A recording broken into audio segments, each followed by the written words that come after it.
ay napag-usapan natin ang mga programang hatid sa atin ng gobyerno para na rin matulungan ang ating mga kababayang urban poor. Katulad na lang ng Public-Private Partnership Program, pati na rin ang Conditional Cash Transfer Program.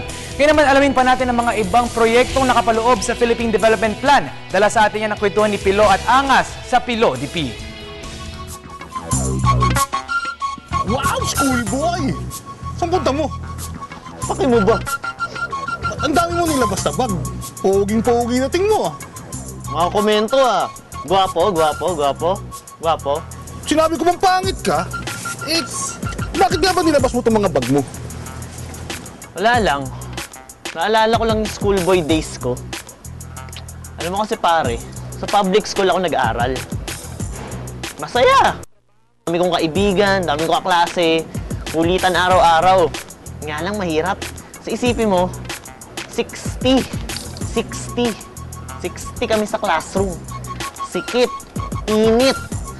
Hindi ko tuloy naiintindihan yung sinasabi nung prof ko. Tapos, 5 kaming magbabarkada, nag-share sa isang libro. Pero bilib din ako sa iyo ah.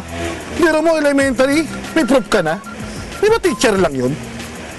Pero masyado kang judgmental sa public school.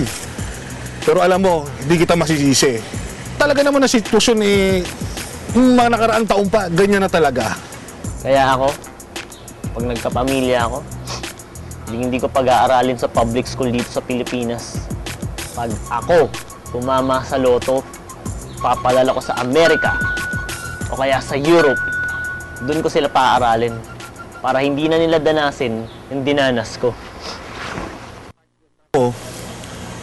Huwag ka naman mawala ng pag-asa dito sa Pilipinas. Maraming planong gobyerno para sa edukasyon dito sa Pilipinas eh. Eh ano naman yung mga yun? Ang dami na naging presidente ng Pilipinas eh. May diktador, may sundalo, may aktor, may pandak pa nga eh. Wala naman nangyari. Teka. Alam mo, piling ko huli ka na sa balita eh. Manood ka ng telebisyon ng bayan. Yung PTV4, yung pangumaga, yung Good Morning Boss.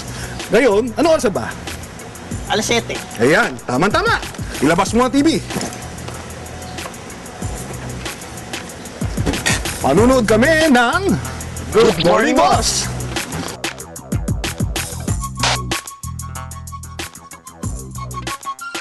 Noong Miyerkules, napag-usapan natin ang kindergarten sa ilalim ng K+12.